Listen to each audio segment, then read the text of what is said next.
Hello guys, welcome back to our another video. और ये हमारा एनसीईआरटी का सॉल्यूशन चल रहा है, जिसमें हम देखेंगे क्लास 10 का एक्सरसाइज 4.1 का क्वेश्चन नंबर 2। इसके पहले वीडियो में हमने एक्सरसाइज 4.1 के क्वेश्चन नंबर 1 के 8 पार्ट्स को कंप्लीट डिटेल में किया है। तो यदि आपको क्लास 10 का एक्सरसाइज 4.1 का पहला नंबर पार्ट देखना है तो आप पिछले वीडियो में जाके देख सकते हैं। और दोस्तों, आप प्लीज़ वीडियो को स्किप मत किया करिए। अगर जो आपको पसंद नहीं आता तो आप एक कमेंट तो ज़रूर करके जाया करिए, जिससे हम अपने वीडियोस को सुधार करने का कोशिश करेंगे। आप क्या करते हैं कि स्किप ही कर देते हैं, बट हम एक ग्रोइंग चैनल हैं, तो इसलिए आपका एक कमेंट भी हमारे लिए काफ़ी मायने रखता है। ठीक है दोस्तों, तो अभी हम देख लेते हैं कि जो क्लास 10 का एक्सरसाइज 4.1 का क्वेश्चन नंबर 2 है, उसके टोटल हमारे पास जो है 4 पार्ट्स हैं। इसमें हम 4 पार्ट्स को कवर करेंगे। ये भी वीडियो थोड़ी लंबी हो सकती है, तो थोड़ा ध्यान से देखिएगा और आपको 4 पार्ट्स के सॉल्यूशंस मिलेंगे और काफ़ी इजी वे में आपको समझने का एक एक्सपीरियंस मिलेगा हमसे। तो मैं आपको इसको समझाने की पूरी कोशिश करूंगा और आपको समझ में भी आएगा। तो इस क्वेश्चन को देख लेते हैं। पहला ही नंबर क्वेश्चन देख लेते हैं। The area of a rectangular plot is 528 meter square. The length of the plot in meters is one more than twice its breadth. We need to find the length and the breadth of the plot. इसमें क्या कह रहा है कि एक rectangular plot है जिसका area हमें दिया हुआ है 528 मीटर स्क्वायर। कह रहा है कि the length of the plot in metre, जो भी लेंथ है वो प्लॉट का वो मीटर में है और वो एक ज़्यादा है, ठीक है, और is one more than twice its breadth. Breadth के दुगने दुगने का वन ज़्यादा है, मतलब 2x+1 है, तो दुगना है। ब्रिथ का दुगना +1 ज़्यादा है। We need to find the length and the breadth of the plot. तो यहाँ पे हम इसको सॉल्व करते हैं। तो मान लेते हैं let the length of plot is equals to x। हमने मान लिया कि जो ब्रिथ है, नहीं ब्रिथ क्या, हाँ, find the length and the breadth of the plot. हमने मान लिया, क्या कह रहा था कि ट्वाइस इट्स ब्रिथ। जो लेंथ है, the length of the plot is one more than twice. अच्छा, हम मान लेते हैं लेट द ब्रिथ, इसको ब्रिथ मान लेते हैं, ठीक है, तब हमारा easily solve. Let the breadth of the plot is equals to 8। तो जो हमारा लेंथ निकल के आएगा, जो लेंथ आएगा हमारा, लेंथ ऑफ द प्लॉट, ये हमारा आएगा, क्या कह रहा है, ट्वाइस ऑफ ब्रिथ, मतलब ब्रिथ का ट्वाइस है, तो ये हो गया हमारा 2x। और कह रहा है one more than twice its breadth, मतलब प्लस में 1 हो जाएगा हमारे पास। ठीक है, इसको सॉल्व कर लेते हैं। तो ये हमारे पास आएगा, एरिया जो होता है हमारा, एरिया का फार्मूला होता है L इंटू बी। इनको मल्टीप्लाई कर देंगे x इंटू 2x प्लस में 1। एरिया हमारे पास दिया हुआ है 528 इज इक्वल्स टू, इसको सॉल्व कर लेंगे तो हमारे पास आ जाएगा 2x² प्लस x। इनको सॉल्व इधर कर देंगे तो हमारे पास आ जाएगा 2x² plus x minus 528 is equals to 0। Hence, तो इसको क्या करना था कि represent the following situation in the form of quadratic equation. इसको सिर्फ क्वाड्रेटिक इक्वेशन के फॉर्म में रिप्रेजेंट करना था। तो ये हमारा क्वाड्रेटिक इक्वेशन के फॉर्म में रिप्रेजेंट हो गया है, यही हमारा आंसर है। और इसको थोड़ा सा हम डिटेल में लिख देते हैं ऐसे, जैसे कि hence this is the required equation to find the length and breadth of the plot। ये हमारा पहला नंबर क्वेश्चन सॉल्व हुआ। इसका दूसरा नंबर पार्ट जो है, the product of two consecutive positive integers is 306। We need to find the integers. तो जो कह रहा है कि जो प्रोडक्ट है दो कॉन्जिक्यूटिव पॉजिटिव इंटीजर्स का, वो हमारा 306 है। फाइंड करना है क्या आपको, वो इंटीजर्स को फाइंड करने हैं। तो हम मान लेते हैं let the first integer be x, हमने माना पहला इंटीजर जो हमारे पास एक्स है, तो then second integer consecutive positive है तो हमारा हो जाएगा एक्स प्लस वन। कह रहा है इन दोनों का जो प्रोडक्ट है वो 306 है, तो x plus one is equals to 306। इसको सॉल्व कर देंगे, x square plus x minus 306 is equals to 0। ये हमारा रिक्वायर्ड इक्वेशन है और यही हमारा आंसर है। हेंस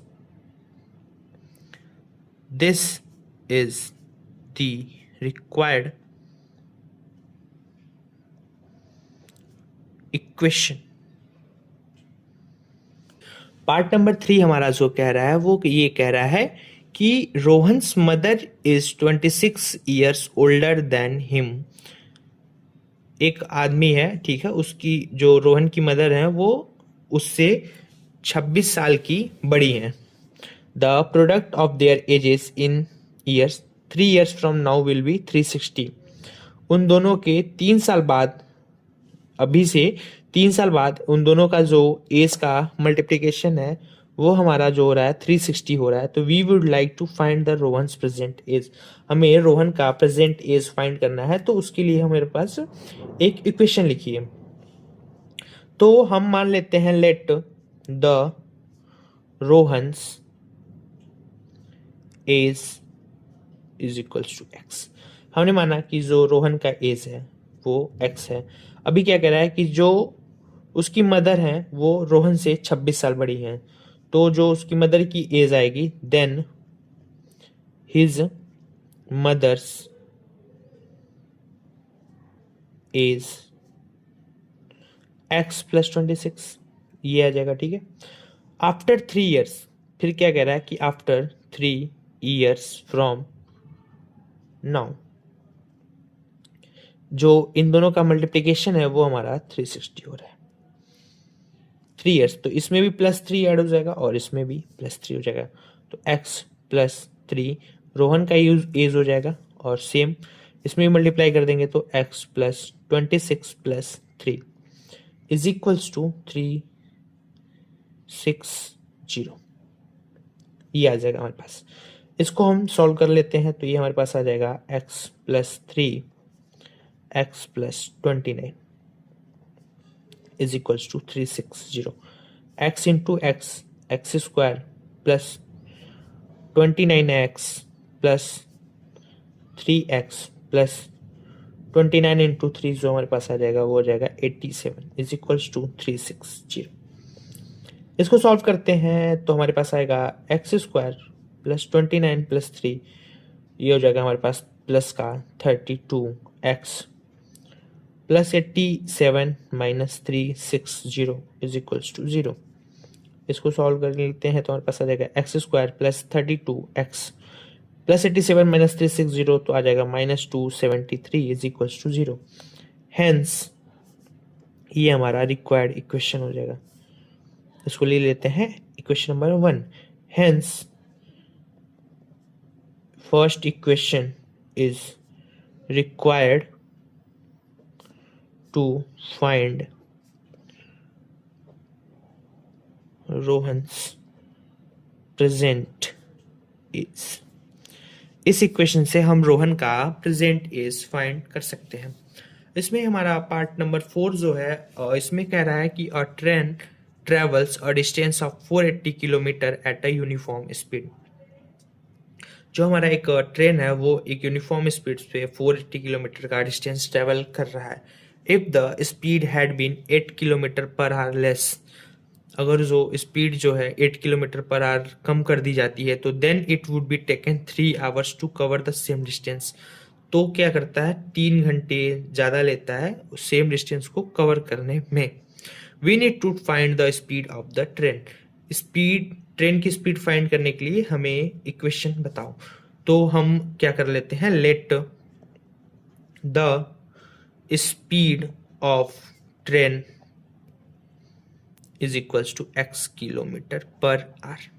हमने माना कि जो स्पीड ऑफ ट्रेन है वो x किलोमीटर पर आवर है और जो डिस्टेंस हमारे पास दिया हुआ है वो दिया हुआ है 480 किलोमीटर।